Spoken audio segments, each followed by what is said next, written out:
सोनिया क्या 18 मिनट पहला चक्कर लगाई, फिर 18 मिनट दूसरा, 36 मिनट, यानी 36 मिनट बाद सोनिया और रवि दोनों यहीं पे खड़े होंगे। पहले आप एक ऑर्डर में चलना, 2 से, 2 से नहीं होगा तो 3 से, 3 से नहीं होगा तो 5 से, 5 से नहीं तो 7 से, फिर 11, फिर 13, है ना, फिर 17, फिर 19, है ना, फिर 23, है ना, कितना हो जाएगा, 3 2 बार आया है तो 3 गुणा 3 या फिर 3 की घात 2, गुणा में क्या है 5 गुणा 5 यानी 5 की घात 2, गुणा में।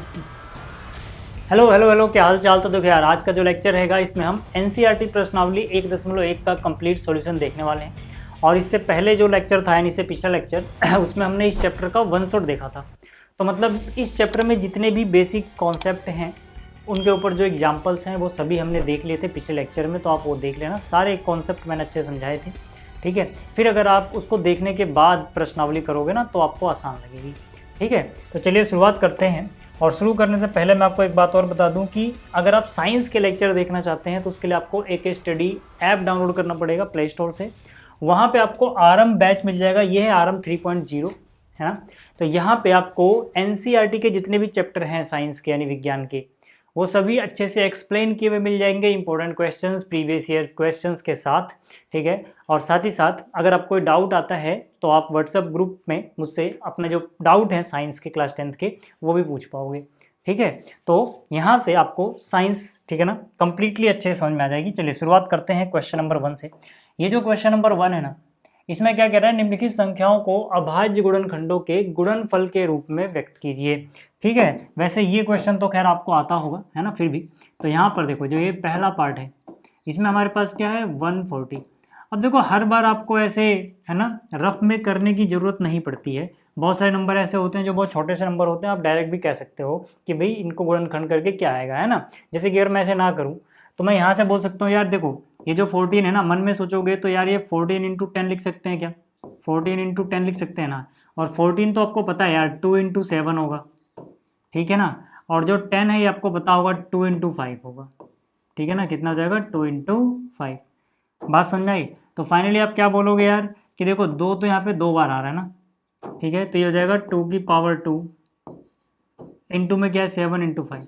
तो ये हो गया यार इसके अभाज्य गुणनखंड, ठीक है ना, के गुणनफल के रूप में हमने इसको लिख दिया। बट फिर भी, है ना, क्योंकि सारे नंबर ऐसे छोटे से नहीं होंगे, है ना, तो आप यही वाला तरीका अपना लेना। बट जहाँ पे आपका दिमाग लग जाए कि यार इसमें टाइम वेस्ट नहीं करना है, डायरेक्ट आप सोच पा रहे हो वो कर देना, है ना। बाकी अगर हम इस तरीके से करें जो आप बचपन से सीखते आए हो तो यहाँ पे देखो कितना हो जाएगा, यहाँ से 70 हो जाएगा। फिर 2 से करोगे यहाँ से 2 3 6 और 2 पंजे 10। फिर यहाँ से 5 से करोगे तो 5 7 35 और फिर 7 से करोगे तो 7 एकम 7, है ना। तो यानी कि यहाँ देखो 2 कितनी बार आया, यहाँ पर 2 बार आया तो हो जाएगा 2 की घात 2 गुणा 5 गुणा 7 है, तो यहाँ लिख दोगे 5 गुणा 7। ठीक है, तो ये हो गया। ठीक, अब आपकी इच्छा भैया आप कैसे करना चाहते हैं, ठीक है ना, आप कैसे करना चाहते हैं, ठीक है ना। मैं इसको थोड़ा सा ना जगह बना लूँ, अब आगे चलते हैं। ठीक है, ये पहला हिस्सा हो गया। दूसरे हिस्से की अगर मैं बात करूँ, सेकंड जो पार्ट है इसमें क्या है 156 है भाई, है ना। अपने पास कितना है 156, तो यहाँ पे मैंने लिखा 156। फिर यहाँ से 2 से करोगे यार 2 7 14 और 2 8 16। फिर 2 से करोगे तो यहाँ से हो जाएगा 2 3 6 और 2 गुणा में 9 18। फिर यहाँ से 3 से होगा ये 3 एकम 3 3 3 9 और फिर यहाँ से 13 से होगा, है ना 156। अच्छा एक चीज़ और मैं आपको बता दूं, अभाज्य गुणनखंड जब भी आप निकाल रहे होगे तो एक चीज़ बता दूं, पहले लिख लेता हूँ। 2 की घात 2 गुणा में कितना है 3 गुणा में 13। अब देखो जब भी आप, है ना, यहाँ से, है ना, अभाज्य गुणनफल के रूप में लिखने के लिए ऐसे गुणनखंड करोगे इनके, तो आप याद रखना कि अभाज्य संख्याओं से ही आपको करना है। और वो शुरुआत आप ट्राई करना कि एक ऑर्डर में चलना, पहले 2 से ट्राई करना, 2 से डिवाइड नहीं हुआ तब 3 के पास जाना, उससे डिवाइड नहीं होगा तो 5 के पास, फिर 7 के पास, 7 से नहीं होगा तब 11 के पास, 11 से भी नहीं होगा तब 13 के पास, उसके बाद 17, उसके बाद 19। इस तरह से आप आगे बढ़ते जाना अभाज्य संख्याएं जो हैं, है ना, एक ऑर्डर में चलना। जैसे कि यहाँ पे हमने चेक किया पहले 2 से, है ना, जब 2 से होना बंद हो गया तब 5 के पास गया, फिर 7 के पास गया। तो एक ऑर्डर में चलोगे तो यार बीच में से कुछ छूटेगा नहीं, आप इस बात का ध्यान रखना, है ना। अभाज्य संख्याओं से ही आपको यहाँ पे डिवाइड करके देखना है, क्योंकि जो गुणनखंड निकालने हैं वो अभाज्य गुणनखंड निकालने हैं, इस बात का याद रखना। ठीक है, ये हो गया। अच्छा अब अगर मैं बात करूँ तीसरे पार्ट की, थर्ड जो हिस्सा है इसका, इसमें क्या है 3825, है ना। तो यहाँ से 3825 है अपने पास, ठीक, चलो अब यहाँ से देखो यार, क्या ये 2 से होगा? मैंने आपको ऑर्डर क्या बताया कि पहले आप ट्राई करना 2 से, है ना। हर बार आप क्या करना है, एक ऑर्डर में चलना। कहाँ लिख दूँ? यहाँ लिख देता हूँ, है ना। पहले आप एक ऑर्डर में चलना 2 से, 2 से नहीं होगा तो 3 से, 3 से नहीं होगा तो 5 से, 5 से नहीं तो 7 से, फिर 11, फिर 13, है ना, फिर 17, फिर 19, है ना, फिर 23। इस तरह से आप अभाज्य संख्या है ना देखते जाना। तो यहाँ से देखो यार 2 से तो नहीं होगा, लास्ट में 5 है ना। फिर 3 से होगा क्या? 3 से हम कैसे चेक करते हैं होगा कि नहीं? संख्याओं के जो अंक हैं, संख्या के जो अंक हैं उसको जोड़ लो। 8 और 3 11, 11 और 2 13, 13 और 5 18, है ना। तो जोड़ के 18 आ रहा, 3 से डिवाइड हो जाएगा, मतलब ये संख्या भी 3 से डिवाइड हो जाएगी। तो 3 से करोगे तो 3 एकम 3, 3 दूनी 6, 2 बच गया और 2 22, यानी कि 3 सत्ते 21 और 3 पंजे 15। ठीक है ना। अब फिर से 7 5 12 और 12, मतलब 3 से फिर से हो जाएगा ये। तो 3 का पहाड़ा 4 बार 12 हुआ, 3 दूनी 6 हुआ और 3 पंजे 15 हो गया। अब देखो ये 4 2 6 और 5 11, यानी कि जोड़ के 11 आ रहा है, तो 3 से डिवाइड नहीं होता। तो 3 के बाद किसके पास जाएंगे? 5 के पास। तो 5 से तो हो जाएगा, लास्ट में 0 या 5 हो तो 5 से डिवाइड हो जाता है ना। तो 5 का पहाड़ा 8 बार पढ़ोगे 40 और फिर 5 पंजे 25, फिर ये 5 से हो जाएगा, है ना। 5 एकम 5 और 5 सत्ते 35, फिर ये 17 से होगा, 17 एकम 17, है ना। तो यहाँ से कितना था? 3825, है ना। कितना हो जाएगा? 3 2 बार आया है तो 3 गुणा 3 या फिर 3 की घात 2, गुणा में क्या है 5 गुणा 5 यानी 5 की घात 2, गुणा में क्या है 17। ठीक है, तो ये चीज़ें आपको समझ में आ रही होंगी। बहुत ही आसान आसान सी चीज़ें यार, इतनी कोई टेंशन वाली बात है नहीं इसमें। पहला हो गया, दूसरा हो गया, तीसरा हो गया। चौथे की बात करते हैं 5005, है ना। चौथे की बात करते हैं अब 5005। ठीक है, यहाँ पे आ जाओ। ठीक है, पार्ट नंबर 4। ठीक है, तो अपने पास क्या है? 5005।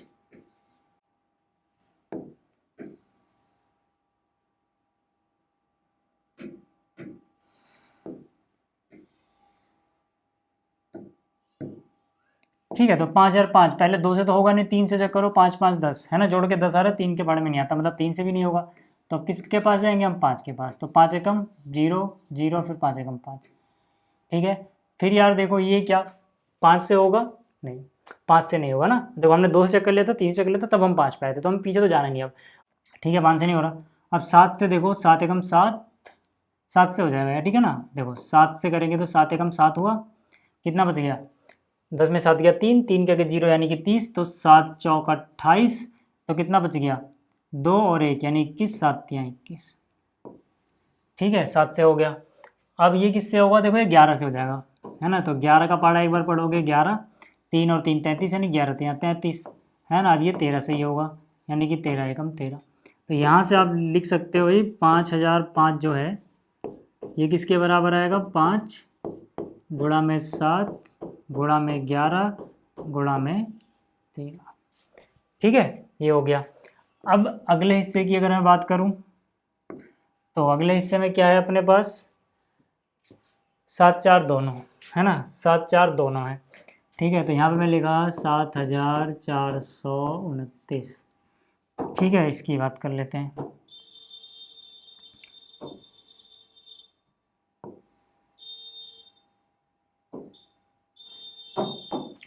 ठीक है, तो अब देखो यार, अब ये 2 से होगा नहीं। ठीक है, 3 से 9 2 11 4 15 और 7 22, 3 से भी नहीं हो रहा है, 5 से भी नहीं होगा। 7 से देखें तो 7 एकम 7, 7 6 42, नहीं होगा 7 से भी। 11 से अगर हम देखें तो, है ना, 7 और 2 9 और 4 13, 11 से भी नहीं हो रहा है। ठीक है, आपको डिविजिबिलिटी रूल अगर पता तो बहुत जल्दी कर लोगे। ठीक है, 11 से नहीं हो रहा है। अगर मैं 13 से देखूँ तो 13 से देखें तो 13 पंजे 65। ठीक है, 13 से भी नहीं हो रहा है। फिर अगर हम आगे देखें तो ये 17 से देखें तो 17 चौके 68, 6 और 2 यानी 17 51 100। ठीक है, 17 से हो जा रहा है। ठीक है, तो ये किससे जाएगा? 17 से, है ना। 17 का अगर आप देखोगे, 17 का पहाड़ा 4 बार पढ़ोगे कितना आ जाएगा? 68 यानी कि 69। तो 74 में से 60 है तो 6 बटेगा, 6 के आगे 2 यानी 62, 17 51, है ना। 62 में से 51 गया तो कितना बचेगा? 11, 11 के आगे 9 यानी 119, तो 17 सत्ते 119 होता है भाई। ठीक है 17 से। अब ये 17 से हो रहा है क्या? 17 दूनी 34, 6 और 3 17 से नहीं हो रहा। अब किससे होगा? 19 से। हाँ, हो जाएगा। देखो 19 से करो, 19 दूनी कितना? 38, है ना। 38 गया तो 5 और 7 57, तो 19 दिया 57। अब 23 आपको पता है यार, अभाज्य संख्या है तो 23 से ही होगा भाई, 23 एकम 23 है ना। तो यहाँ से अगर आप देखोगे तो 7 4 2 9 ये था आपके पास, ठीक है। इसके अभाज्य गुणनखंड 17 19 और 23 आए, तो इसका अभाज्य गुणनखंडन कितना हो जाएगा, 17 गुणा में 19 गुणा में 23, ठीक है। तो ये था, अगर आपको स्क्रीनशॉट लेना है तो यहाँ से आप ले सकते हो इसका पहले 3 पार्ट, उसके बाद यहाँ से फिर से मैं बोल रहा हूँ कि ARM 3.0 है, हर एक चीज़ NCERT विज्ञान की अच्छे से एक्सप्लेन की गई है क्लास 10th की, ठीक है। तो आप इस बैच को ज्वाइन कर सकते हो अगर आपको साइंस में कोई दिक्कत है और आप बहुत अच्छे से पढ़ना चाहते हो तो। अगला क्वेश्चन देखो, तो देखो ये जो क्वेश्चन नंबर 2 है, इसमें क्या कह रहा है, पूर्णांकों के निम्नलिखित युग्मों के HCF और LCM ज्ञात कीजिए तथा इनकी जांच कीजिए कि दो संख्याओं का गुणनफल, है ना, जो दो संख्याएं उनका गुणनफल बराबर आता है HCF और LCM के गुणनफल के, ठीक है। तो यार देखो, है ना, ये कितना आसान सा सवाल है। यहाँ पर अपने पास क्या है 26, पहले पार्ट की बात कर रहा हूँ मैं, और दूसरा नंबर क्या है 91। तो सबसे पहला अपना काम क्या रहता है सर, सबसे पहला काम है कि इनके अभाज्य गुणनखंडन निकालो। अभाज्य गुणनखंडन मतलब जो गुणनखंड है उनको गुणनफल के रूप में लिख दो, है ना। तो 26 यार आपको पता है 2 गुणा में 13 लिख सकते हो सीधा सीधा, ठीक है। 91 पता है 13 7 91 होता है, यानी 7 गुणे 13 लिख सकते हो। अब बात करते हैं कि हम HCF LCM निकालते कैसे हैं, अगर हमें ऐसे इनके गुणनखंड का गुणनफल लिखा हुआ अपने सामने तो, है ना। ये मैंने आपको पिछले लेक्चर में बताया था, तो जिन्होंने पिछले लेक्चर देखा उन्हें अच्छे समझ में आता होगा, बट फिर भी, है ना। मान लो कि एक नंबर P है, एक नंबर Q है, जिन्होंने पिछले लेक्चर नहीं देखा उनके लिए। अब हम यहाँ पे इनके अभाज्य गुणनखंड निकालते हैं और उनके गुणनफल के रूप में इनको अगर लिखते हैं, है ना। मान लो इसका ये जो मैं लिखूंगा यहाँ पे सभी अभाज्य संख्या होंगे, ठीक है। मान लो m गुणा m 2 बार आया, मतलब m, तो m की घात 2 हो गई, है ना, n की घात 2 हो गई, इनटू में आ गया मान लो z, है ना। ये इसके अभाज्य गुणनखंडन हो गए, ठीक है। अभाज्य गुणनखंडन मतलब जो गुणनखंड है उनको गुणनफल के रूप में लिखना, ठीक है। Q मैंने निकाला तो मान लो यहाँ पे आया m की घात 3 गुणा n की घात 4 गुणा मान लो r आ गया, ठीक है। तो याद करो मैंने क्या बताया था कि अगर मैं इनका HCF निकालूंगा और LCM निकालूंगा तो क्या देखना होता है, याद करो, है ना। जब ऐसे घात के रूप में लिखा हो आपको क्या करना है, देखो, है ना। पिछला लेक्चर आपको याद होगा वैसे, है ना, बट फिर भी आपको देखो HCF के केस में सिर्फ वही चीज़ देखनी है दोनों के पास कॉमन है ना। आपके पास HCF में सिर्फ वही चीज़ें देखनी है, वही फैक्टर देखने हैं जो कॉमन फैक्टर्स हैं, जो क्या हैं, कॉमन फैक्टर्स हैं, वही देखना है। और जो कॉमन फैक्टर्स हैं, है ना, उनकी देखो H4 होता है हाईएस्ट ना, इसका उल्टा कर दो लोवेस्ट, यानी उनकी मिनिमम पावर या लोवेस्ट पावर, है ना, मिनिमम एक्सपोनेंट वाला टर्म उठा लोगे, है ना। ये मैंने आपको समझाया था पिछले लेक्चर में, ठीक। और LCM में कॉमन फैक्टर नहीं देखते हैं, LCM में जो भी शामिल हो गए सबकी, L4 लोवेस्ट है तो उसका उल्टा कर दो, हाईएस्ट पावर उठा लेते हैं। कहने का मतलब है जब मैं HCF देख रहा हूँ तो मैं देखूँगा दोनों में एक जैसा क्या है, जैसे यहाँ पर M है और यहाँ पे M है, तो मैं M की बात करूँगा यहाँ पे, ठीक है। और यहाँ पे N है, यहाँ पे N है, तो N की बात भी करूँगा यहाँ पे, है ना। ये दोनों किसी एक के पास ही है ना, जैसे वो उसके पास है इसके पास नहीं है, R इसके पास है उसके पास नहीं, तो उसको छोड़ दूंगा। तो मैं यहाँ पे देखूंगा M उठाऊंगा मैं, है ना, और N उठाऊंगा मैं, और इनकी कौन सी पावर लिखूंगा, H4 हाईएस्ट होता है, इसका उल्टा कर दो लोवेस्ट, यानी कि इसकी छोटी पावर उठा लूंगा। तो M की पावर 2 छोटा है, 3 और 2 में से M की पावर 2 छोटा है, 2 और 4 में से N की पावर 2 छोटा है, तो ये उठा लूंगा मैं, ठीक है। मैं जब LCM की बात करूंगा सर, तो LCM में देखो क्या है बताया था मैंने आपको, याद करो, है ना। अब ये वैसे मैं पढ़ा चुका हूँ यार, बट फिर भी हो सकता है कुछ बच्चों ने पिछले लेक्चर ना देखो। जब मैं LCM की बात करूंगा तो मैं कॉमन फैक्टर की बात नहीं करूंगा, मैं कहूँगा जो भी गुणनखंड यहाँ शामिल हो गए सब यहाँ पे आएंगे। जैसे M N Z और R चीज़ें दिख रही हैं, तो मैं यहाँ पे M भी लिखूँगा, N भी लिखूँगा, Z भी लिखूँगा, R भी लिखूँगा, ठीक है। लेकिन पावर कौन सी उठाऊंगा, इनकी L4 लोवेस्ट है तो उसका उल्टा, पावर के केस में उल्टा करते हैं, L4 लोवेस्ट यानी छोटा होता है, अगर आपको इसकी फुल फॉर्म पता हो तो लीस्ट या लोवेस्ट, ठीक है। तो छोटा का उल्टा बड़ा, यानी सबसे बड़ी पावर उठाऊंगा। तो M की सबसे बड़ी पावर कितनी है, M की पावर 3, N की पावर बड़ी कहाँ है, ये रही N की पावर 4, Z की पावर तो 1 की, R की पावर 1 की, तो ये हो जाएगा। ये बात समझ में आ रही है, ये कॉन्सेप्ट अच्छे से याद रखना, है ना। ट्रिक भी मैंने आपको बता दिया कि भाई जो यहाँ पे इनकी फुल फॉर्म में आता है उसका उल्टा करोगे पावर के केस में। H4 हाईएस्ट लेकिन पावर लोवेस्ट लोगे, L4 लीस्ट या लोवेस्ट होता है तो यहाँ पे पावर हाईएस्ट लोगे। और HCF के केस में सिर्फ वही लोगे जो दोनों के पास कॉमन है, और LCM में चाहे कॉमन हो चाहे ना हो सबको लिख देना और उनकी देख लेना, ठीक है, हाईएस्ट पावर। तो ये बात अगर आपको समझ में आ गई, ठीक है। अच्छा इसको रहने दूँ क्या? ठीक है इसको रहने दूँ, है ना, ये ऐसे रफ वर्क के हटाओ यार इसको, है ना, हटाओ इसको। अब देखो यहाँ पे आ जाओ, तो HCF के लिए क्या करोगे भाई, जो दोनों के पास है, तो दोनों के पास 13 है, उसकी H फॉर हाईएस्ट तो लोएस्ट, उसकी लोवेस्ट पावर। अब यहाँ पे पावर जब बराबर बराबर है तो वही लोवेस्ट वही हाईएस्ट कुछ भी मान सकते हो, तो वही आ जाएगा। LCM की बात करूँगा तो मैंने क्या कहा था, जो जो शामिल हो गए सबको लिख देना है। 2 शामिल है तो 2 को लिखो, भले 2 एक के पास है, 7 भी किसी एक के पास है, 13 खैर दोनों के पास है। और पावर कौन सी लोगे भाई, पावर यहाँ पे इसका उल्टा, लीस्ट का उल्टा हाईएस्ट लोगे, तो 2 की पावर 1 ही हाईएस्ट है क्योंकि और कहीं है ही नहीं। 7 की पावर 1 ही है, 13 की पावर 1 है तो वही हाईएस्ट लोगे, कुछ भी मान लो यार। तो ये हो गया, है ना। तो यहाँ से कितना हो गया, 7 गुणा में 2 करोगे 14, 14 गुणा में 13 करना, तो 14 तो यहाँ 42 का 2 हासिल गया 4, 14 कम 14 और 4 18, यानी 182। तो ये आ गया भाई।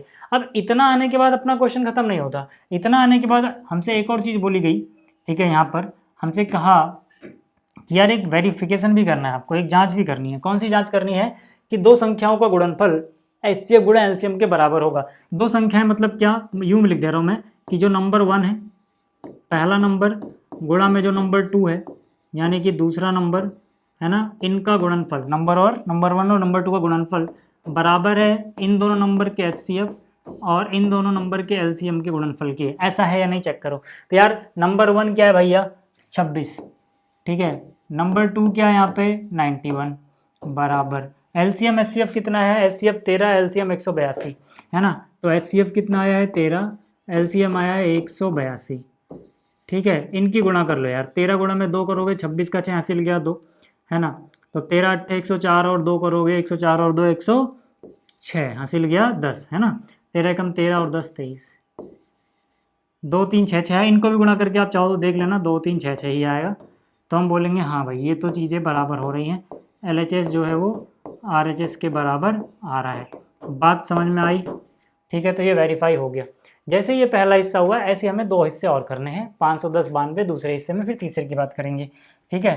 तो यहाँ पर है ना सॉल्यूशन नंबर 2 का पार्ट 2 कर रहे हैं हम, ठीक है। तो 510 और कितना 92, तो यहाँ से 510 आ गया और यहाँ से 92 आ गया। अब बहुत सारे बच्चे यहाँ भी बैठ जाएंगे कॉपी पेन लेके ऐसे ऐसे करेंगे 510 को।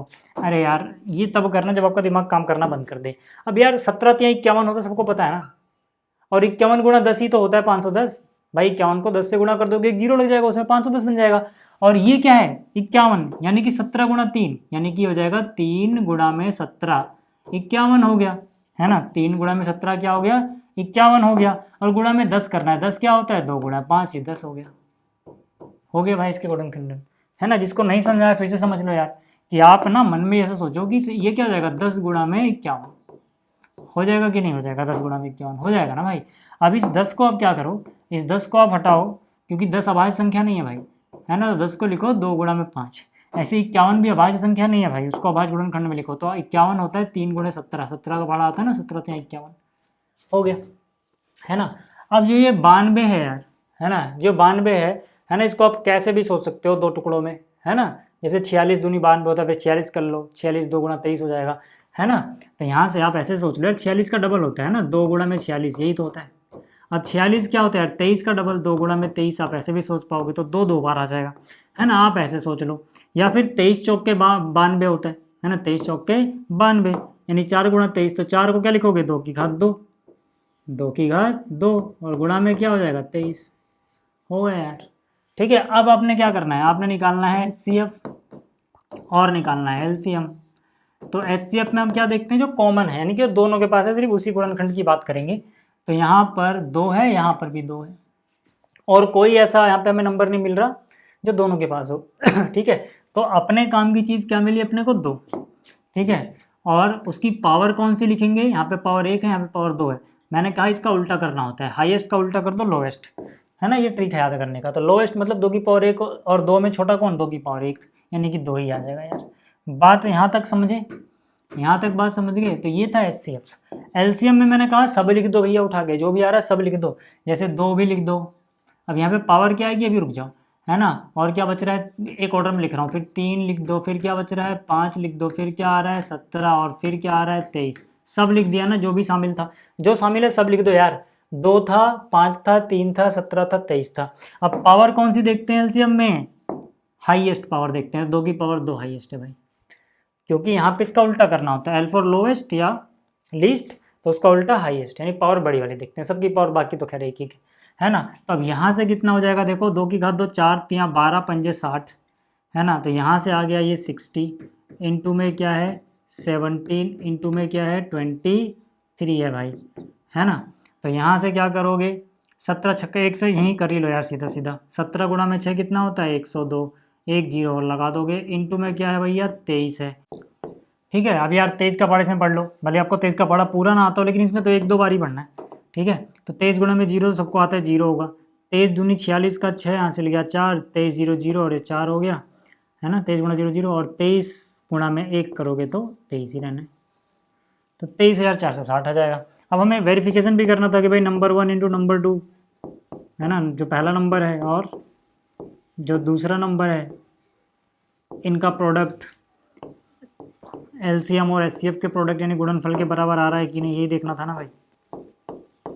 तो आ जाओ, पहला नंबर क्या है 510, तो यहाँ से क्या हो जाएगा 510। दूसरा नंबर क्या है 92, तो यहाँ पे क्या आ जाएगा 92। एलसीएम कितना आया है इनका 23,460। एचसीएफ कितना आया है 2।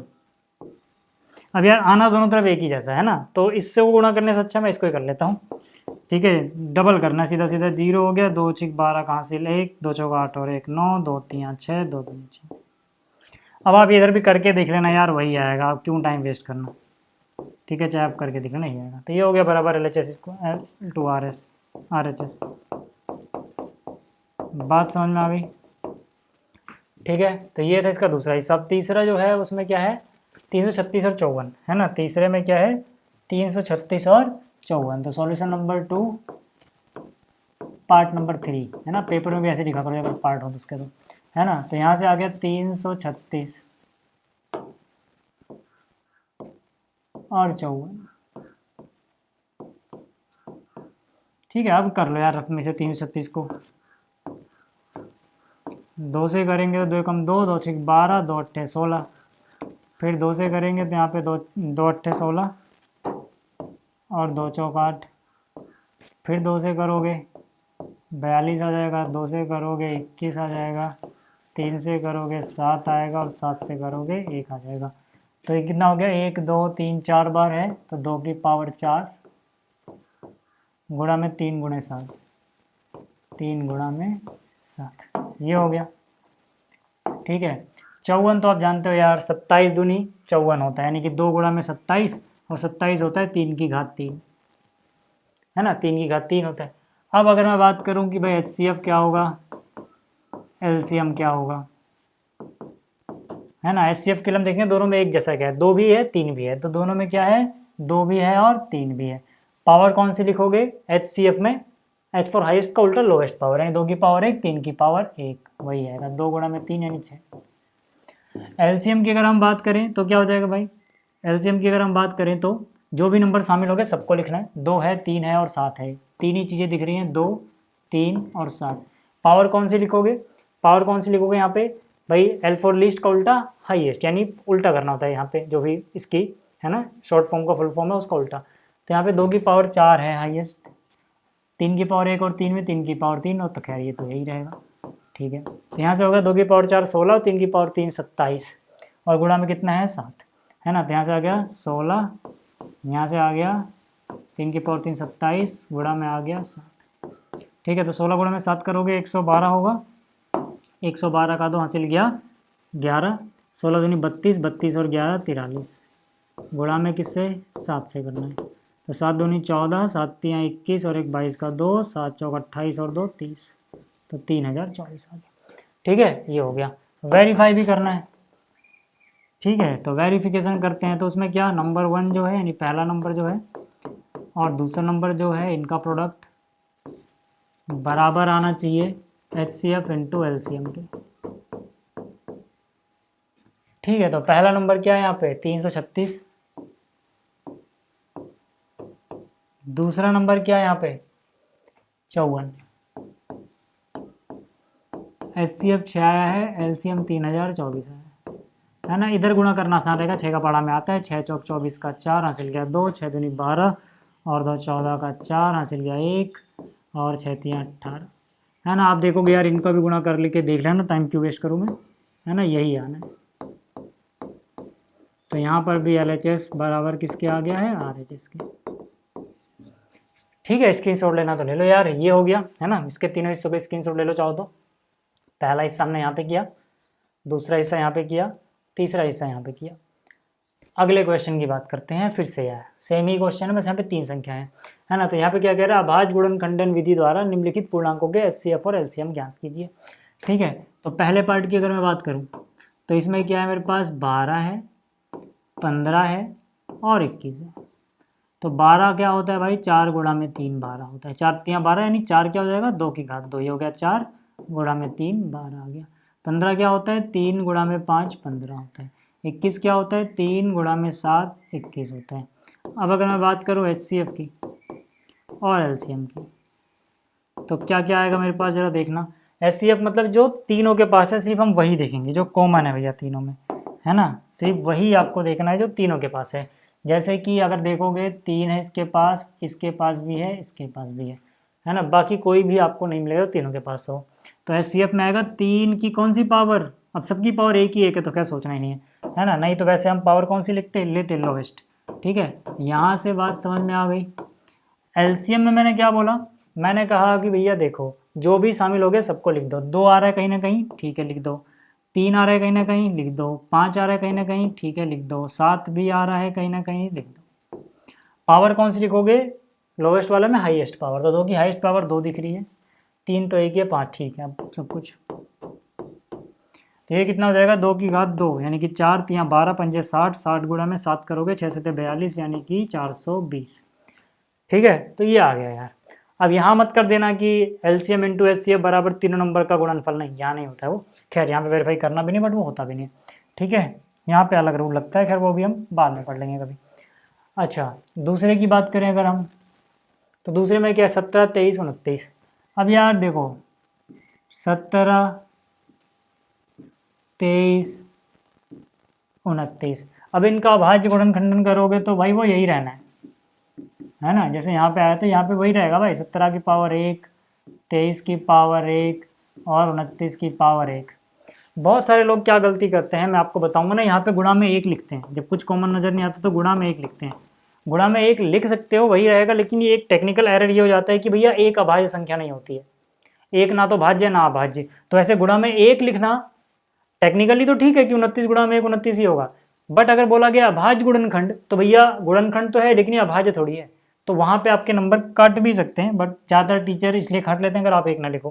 खैर भैया वो टीचर के ऊपर डिपेंड कर रहा है, बट सही तरीका यही है कि आप गुणा में 1 नहीं लिखोगे, क्योंकि गुणा में 1 लिखने का मतलब हो जाएगा कि यहाँ पे हमसे बोला गया था अभाज्य गुणनखंड निकालना और हमने वो 1 लिख दिया, तो एक अभाज्य संख्या नहीं होता। ठीक है, अच्छा तो अब क्या बोलेंगे, अगर ये ऐसी रहेगा तो HCF और LCM की अगर मैं बात करूँ तब क्या होगा। तो यहाँ पे देखो कुछ भी कॉमन नहीं है ना, जब कुछ भी कॉमन नहीं होता तो उस केस में हम बोलते हैं कि HCF 1 होता है, क्योंकि 1 सबके टेबल में ही, मतलब 1 के टेबल में सभी आएंगे, बट 1 अभाज्य संख्या नहीं, इसलिए अभाज्य गुणनखंडों में 1 लिख के नहीं लिखा रहा। ठीक है, LCM की बात करें तो यार अब इनका गुणनफल, जब कुछ भी कॉमन नहीं आएगा HCF 1 होगा तो इनका गुणनफल ही लिख दो, है ना। 17, क्योंकि देखो LCM में तो जो भी शामिल हो गया सबको लिखना होता है, 17 23 29, है ना। अब इनको आपको क्या करना है, गुणा कर लेना है। ठीक है, तो यहाँ से 29 को 3 से गुणा करोगे, 87 का 7 हासिल गया 8, फिर 29 दूनी 58, 58 में 8 जोड़ोगे तो 58 में 8 जोड़ोगे तो 66, गुणा में क्या आ गया 17, 17 गुणा करोगे 17 सत्ते कितना होता है 119, 119 का 9 हासिल गया 11, 17 छक्का 102, 102 में 11 जोड़ोगे तो कितना हो जाएगा 113 का 3 हासिल गया 11, 17 छक्का 102, 102 में 11 जोड़ दोगे तो फिर से कितना हो जाएगा 113। ठीक है, ये हो गया दूसरा। अब तीसरे वाले की बात करते हैं ज़रा। तीसरा क्या है, 8 9 और 25, है ना।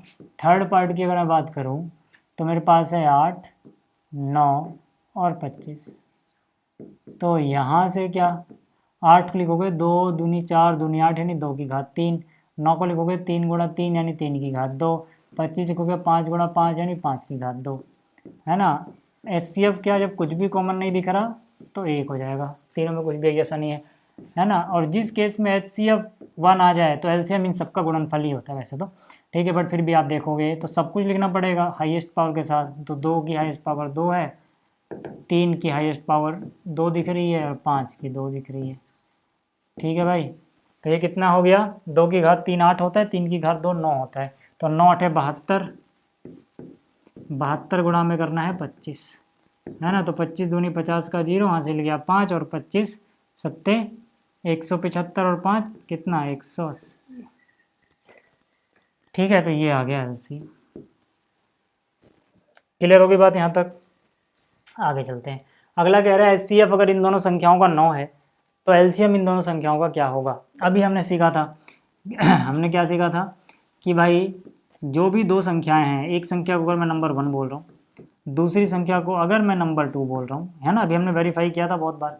तो क्या होता है, ये बराबर होता है कि इन दोनों संख्याओं का जो HCF है गुणा में इन दोनों संख्याओं का जो LCM है,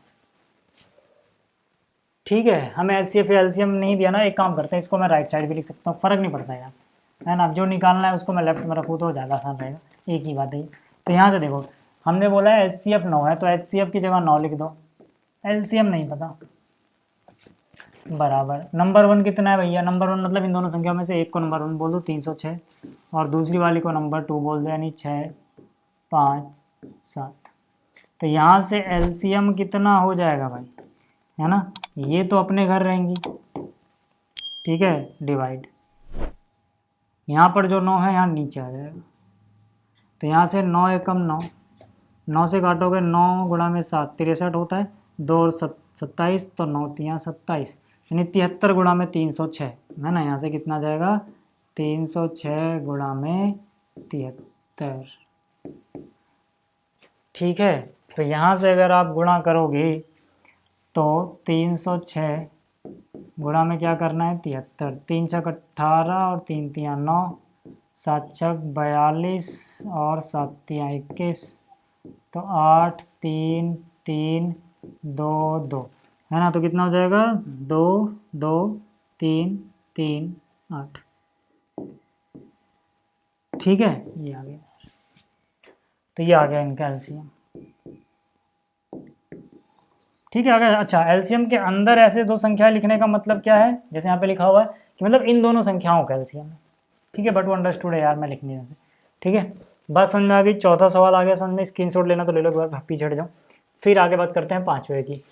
अब देखो जो अगला क्वेश्चन है ना, ये क्वेश्चन हम जो पिछला लेक्चर था उसमें बहुत अच्छे से समझ चुके हैं। इसमें क्या बोल रहा है कि जांच कीजिए कि क्या किसी प्राकृतिक संख्या n के लिए संख्या 6 की घात n अंक 0 पर समाप्त हो सकती है क्या। देखो अपने पास क्वेश्चन क्या है, 6 की घात n है भाई, यहाँ पे n क्या है, n है कोई प्राकृतिक संख्या, है ना। प्राकृतिक संख्या मतलब कि यहाँ पर, है ना, 1 2 3 इनमें से 4 5 6 से इन्फिनिटी तक कुछ भी हो सकती है n की वैल्यू। तो कह रहा है कि अगर 6 की घात 1 रख दो, 6 की घात 2 रख दो, 6 की घात 3 रख दो, 6 की घात 4 5 6 7 कुछ भी रख दो, क्या कभी वो 0 पे समाप्त होगी। 0 पे समाप्त होने का मतलब समझ रहे हो ना, कि 6 की घात हम n लगाते हैं अगर, जहाँ पे n प्राकृतिक संख्या है, तो जो नंबर आएगा क्या उसके इकाई के अंक पे कभी 0 आएगा क्या, है ना। जैसे मैं यहाँ पे लिख दूँ 6 की घात 1 तो कितना आता है 6 आता है, तो इकाई के अंक पे तो 6 आ रहा है ना, 0 तो नहीं आ रहा, 0 पे समाप्त नहीं हो रही। 6 की घात n की जगह 2 लिख दूँ, यहाँ पे ये n था, इस n की जगह 1 2 3 कुछ भी लिखो, तो ये 36 आएगा, तो इकाई के अंक पे तो 0 नहीं आया। अगर मैं 6 की घात 3 रख दूँ 216 आएगा, इकाई के अंक पे तो 0 नहीं आया, यानी 0 पे समाप्त नहीं हुई। ऐसे ही मैं 6 की घात 4 5 6 कुछ भी लिख दूँ, तो क्या कभी 0 पे समाप्त होगी। तो यहाँ पे हम एक एक करके नहीं चेक करेंगे, अपने पास कोई एक तरीका होना चाहिए जिस तरीके के बेस पे हम ये जनरलाइज कर पाएँ एक बार में ही कि हाँ ये 0 पे समाप्त हो रही है या फिर नहीं, ये 0 पे समाप्त नहीं हो रही है, मतलब हम क्लियर बोल पाएँ कोई एक बात। तो वो तरीका क्या होगा वो याद करो, मैंने आपको बताया था कि, है ना, याद करो कि अगर अपने पास कोई संख्या है ना, जिन्होंने पिछला लेक्चर नहीं देखा पहले इस क्वेश्चन का बेस समझ लो कि अगर अपने पास कोई संख्या है और इस संख्या को मैं कुछ इस तरह से लिख पा रहा हूँ, आधार की यहाँ पे कोई घातांक, है ना, मतलब यहाँ पे आधार है है ना, और यहाँ पे घातांक मान लो कोई नेचुरल नंबर है। जैसे यहाँ पे संख्या क्या है, 6 की घात n, तो संख्या बराबर है 6 की घात n, है ना। यहाँ पर जो संख्या है ना, यहाँ पर जो संख्या है वो क्या है, वो 6 नहीं है, 6 की घात n, पूरे को संख्या बोला जा रहा है ना। तो मैंने कहा था क्या करना है, जो ये आधार है इसके अभाज्य गुणनखंड निकालना, है ना। इसके अभाज्य गुणनखंड में, है ना, इसके अभाज्य गुणनखंड में, ठीक है, इसके अभाज्य गुणनखंड में कम से कम एक बार 2 और कम से कम एक बार 5 होना चाहिए। इसके अलावा कुछ और भी होगा चलेगा, कोई बात नहीं, कुछ और है नहीं है कोई बात नहीं, लेकिन कम से कम एक बार 2 और एक बार 5 होना चाहिए, तब ये जो शून्य पे समाप्त होगी। ऐसा क्यों होता है, ऐसा इसलिए होता है कि जैसे मान लो कोई भी नंबर है, अगर मैं उसको 10 से गुणा कर दे रहा हूँ तो लास्ट में तो 0 आएगा ही भाई, लास्ट में तो 0 आएगा ही। अब आपको पता है कि अगर एक बार 2 और एक बार 5 होगा तो 2 गुणे 5 मिलकर 10 बन जाएगा। अब अगर इसके बाद कुछ भी नहीं है तब भी 0 पे समाप्त हो रहा है, और अगर कुछ भी है मान लो यहाँ पे, तो उनको गुणा करके 10 से गुणा करोगे फिर से लास्ट में 0 आ जाएगा, यानी कि 0 पे समाप्त होगी।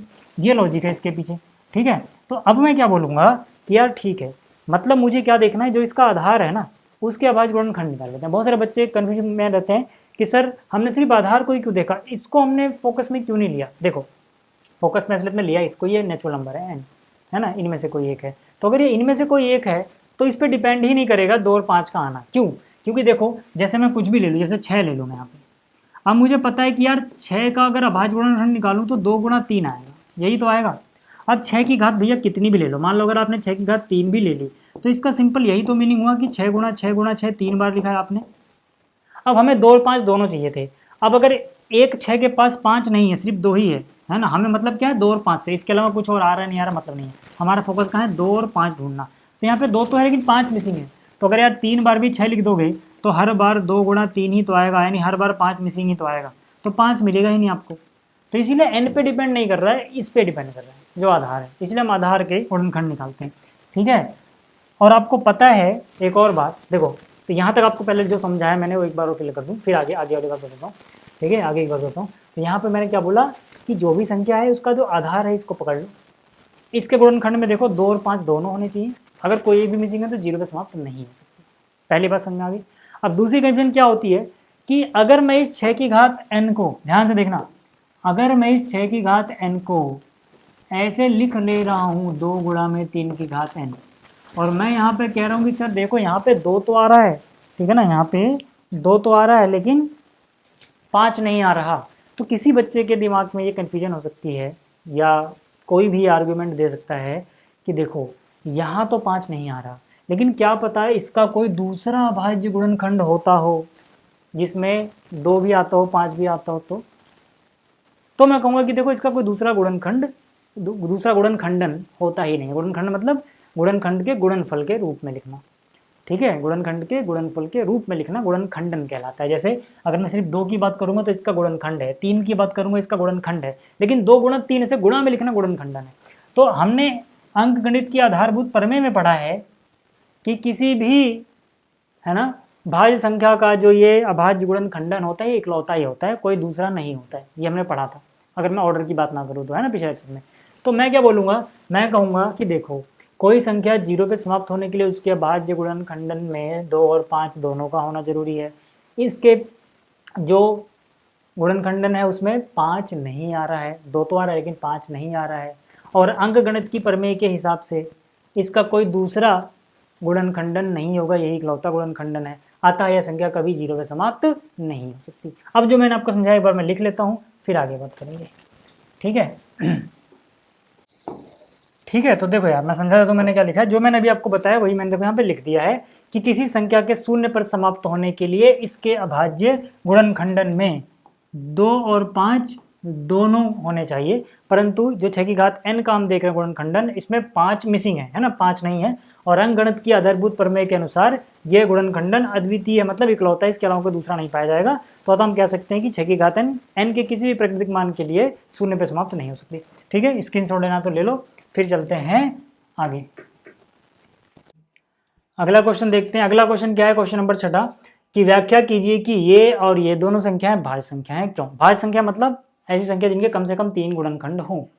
फिर से याद रखना, अभाज्य का मतलब होता है एग्जैक्टली दो गुणनखंड, ना दो से कम ना दो से ज़्यादा, और भाज्य का मतलब है तो दो से ज़्यादा गुणनखंड। ठीक है, तो यहाँ पे जैसे कि अगर मैं इसका है ना पहला पार्ट करो, दो हैं ये वाली अलग अलग संख्या है, तो यहाँ पे पहली संख्या है 7 गुणा में 11 गुणा में 13 प्लस 13, है ना। ऐसे क्वेश्चन जब आपको दिए जाएंगे तो खास बात रहेगी कि जो प्लस या माइनस रहेगा, है ना, प्लस के पहले आप देखोगे कि सब कुछ गुणा में होगा, और यहाँ पे एक फैक्टर कॉमन रहेगा, जैसे 13 है तो वहाँ भी 13 है, बस इसी को आप कॉमन ले लेना, है ना। मतलब देखो जो अपनी संख्या है ना वो कौन सी है, जिस संख्या को हमें भाज्य दिखाना है, जिस संख्या को हमें भाज्य दिखाना है वो कौन सी संख्या है। क्या यहाँ पे 7 की बात कर रहे हैं, 11 की, 13 की, किसकी बात कर रहे हैं? नहीं, बात कर रहे हैं जिसको सॉल्व करके आएगा, जो इसको सॉल्व करके आएगा, यानी कि 7 को 13 से गुणा करोगे, 11 से गुणा करोगे, जो आएगा उसमें 13 जोड़ोगे तो एक संख्या मिलेगी ना, वो संख्या भाज्य संख्या ऐसा दिखाना है। ठीक है, तो यहाँ पे हम क्या बोलेंगे, 13 दोनों के पास है, कॉमन ले लो। 13 अगर मैंने कॉमन लिया तो यहाँ बच गया 7 गुणे 11, 7 गुणा में 11, और यहाँ बच गया 1, है ना। तो ये हो जाएगा 11 गुणे में 7 77 और 1 78, है ना। तो हो जाएगा 13 गुणा में 78, और ये 13 गुणा में 78 करके संख्या आएगी भाई। अब देखो ना, संख्या को दो प्राकृतिक संख्याओं के गुणनफल के रूप में लिख पा रहे हो, मतलब 13 के पहाड़ा 78 बार पढ़ने पे संख्या आ जाती है, यानी कि 13 के पहाड़े में ये संख्या आती है, 78 के पहाड़े में भी ये संख्या आती है। अरे यार, जैसे 15 को आप 3 गुणे 5 लिखते हो तो इसका क्या मतलब होता है, 3 का पहाड़ा 5 बार पढ़ने पे 15 आता है, ऐसे ही 5 का पहाड़ा 3 बार पढ़ने पे 15 आता है, तो 3 और 5 दोनों ही 15 के गुणनखंड है। तो यहाँ पर भी तो हम यही कह पाएंगे कि भाई 13 भी संख्या का गुणनखंड है, 78 भी संख्या का गुणनखंड है, एक भी संख्या गुणनखंड होगा, एक सबका गुणनखंड होता है, ये संख्या स्वयं भी अपना गुणनखंड होती है। यानी इस संख्या के हमें नजर आ गए कि भैया 2 से ज्यादा, यानी कम से कम 3 गुणनखंड तो हैं, तो ये संख्या भाज्य संख्या ही तो हुई। बस यही हमें लिखना है। हम बोलेंगे अतः, अब क्यों संख्या को हम 13 गुणे 78 लिख पा रहे हैं, अतः 13 व 78 दोनों संख्या के गुणनखंड है। अभाज्य गुणनखंड की बात नहीं हो रही भाई, गुणनखंड की बात हो रही है ना, गुणनखंड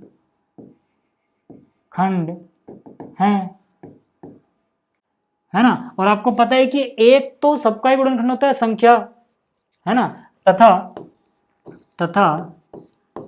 एक व संख्या स्वयं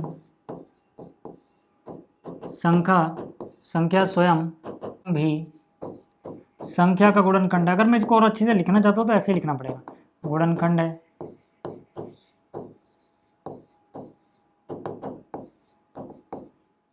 इसका मतलब संख्या के 2 से अधिक गुणनखंड है, हमें 2 से अधिक गुणनखंड चाहिए होते हैं भाज्य बताने के लिए, अधिक गुणनखंड है ना। इसके अलावा और भी गुणनखंड होंगे, बट अभी हमें 2 से अधिक मिल गया ना तो काम चल गया। इसका मतलब संख्या भाज्य संख्या है या भाज्य है। फिर से समझ लो मैं क्या कहना चाहता हूँ, मैं ये कहना चाहता हूँ कि देखो कि भैया यहाँ से हमें मिल गया कि 13 और 78 ये दोनों संख्या के गुणनखंड मिल गए, और हमें पता है कि हर एक संख्या गुणनखंड होता है, और यहाँ और संख्या स्वयं भी संख्या का गुणनखंड होती है। तो यहीं गिन लो तो 1 2 3 4 तो ऐसे ही दिख गए, इसके अलावा ढूंढेंगे तो और मिलेगा, बट 4 तो ही दिख गए, हमें चाहिए 2 से ज़्यादा हो यार, है ना। तो हम बोलेंगे ना इसका मतलब संख्या के 2 से अधिक गुणनखंड तो हैं। अब 2 से अधिक गुणनखंड है तो संख्या भाज्य है यार। यही चीज़ आप दूसरे में भी कर लोगे, जो दूसरा वाला है ना इसको आप खुद करना, देखो यही कि ऐसे करना, मैं हल्का सा करके दिखाता हूँ। 7 है ना, दूसरा पार्ट 7 गुणा में 6 गुणा में, ठीक है, 7 गुणा में 6 गुणा में 5 गुणा में 4 गुणा में 3 गुणा में 2 गुणा में 1 प्लस क्या है 5। तो आपको पता है यार ये प्लस यहाँ पे आया ना, है ना, ये प्लस यहाँ पे आया, तो यहाँ से क्या करो 5 उठा लो यार, यहाँ से 5 कॉमन ले लेना, जो बचेगा उससे एक नंबर बच जाएगा, है ना। और ये बराबर लिखना संख्या के बराबर है ना, ये किसके बराबर है, संख्या, यानी जो संख्या आ रही है इन सबको सॉल्व करके आएगी भाई। ठीक है, तो यहाँ पे इन सबको सॉल्व कर लोगे ना, 5 कॉमन लेके एक नंबर बचेगा, वो नंबर इंटू में 5, ये दोनों ही संख्या के गुणनखंड होंगे।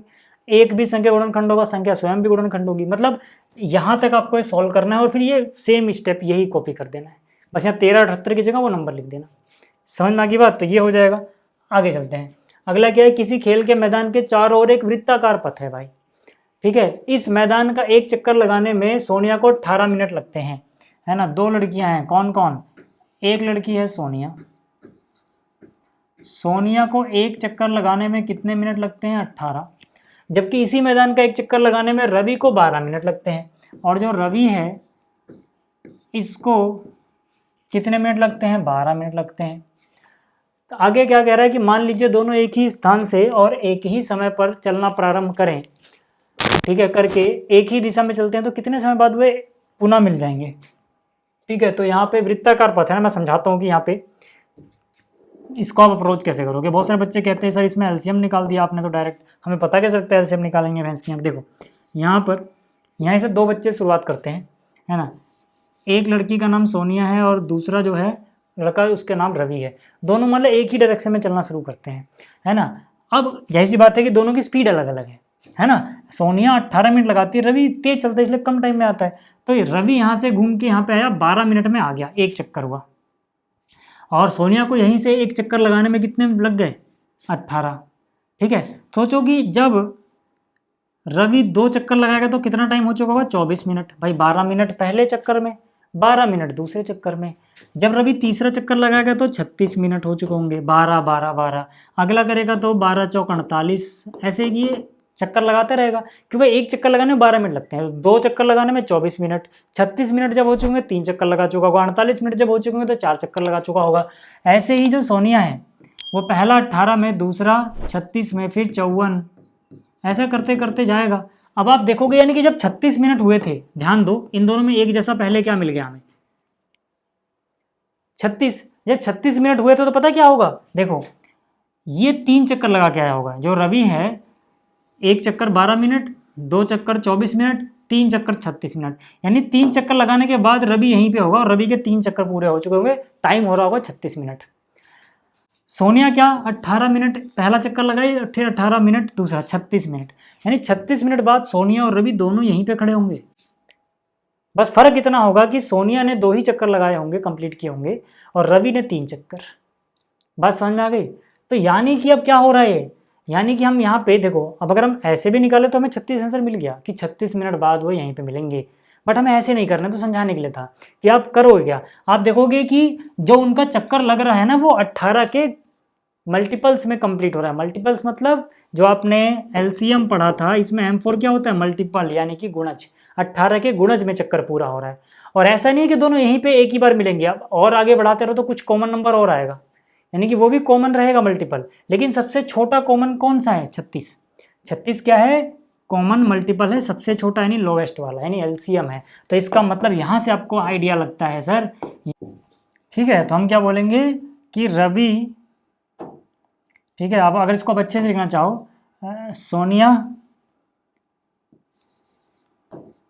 द्वारा चक्कर में लगा समय, सोनिया, ठीक है। तो इसको अच्छे से लिख के कैसे दिखाएंगे, इसको लिखेंगे हम सोनिया द्वारा प्रत्येक चक्कर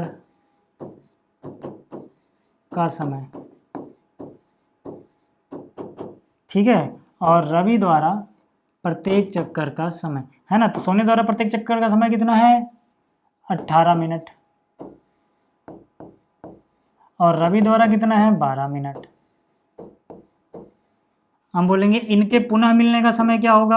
अब आपको समझ में आ गया कि हम इनका एलसीएम निकालेंगे। क्यों निकालेंगे, एलसीएम का मतलब ये होता है भाई कि जो दोनों के पहाड़े में सबसे पहली बार आ जाए, ठीक है ना, लोएस्ट कॉमन मल्टीपल। तो यहाँ से इनके पुनः मिलने का समय, पुनः मिलने का समय क्या होगा, एलसीएम होगा। किस किस का, 18 और 12 का। तो 18 और 12 का एलसीएम निकालना कितना आ जाएगा, 36, यानी 36 मिनट बाद ये पुनः मिलेंगे। बात समझ में आ गई भाई, एलसीएम क्यों निकाले भी समझ में आ गया। तो यार ये जो लेक्चर था इसमें इतना ही, फिर से बोल रहा हूँ, पीडीएफ आपको टेलीग्राम पे मिल जाएगा, है ना। वहाँ टेलीग्राम पे जाना और सर्च करना हिंदी मीडियम अकेडमी, और साथ ही साथ, ठीक है, फिर से कह रहा हूँ, अगर आपको साइंस बिल्कुल बेसिक से एडवांस तक अच्छे से पढ़नी, क्लास 10th एनसीईआरटी के जितने भी चैप्टर हैं, जितने भी कॉन्सेप्ट सब कुछ, तो आप आरंभ 3.0 ज्वाइन कर सकते हो। इसके लिए आपको प्ले स्टोर से एक स्टडी ऐप डाउनलोड करना है। Thank you.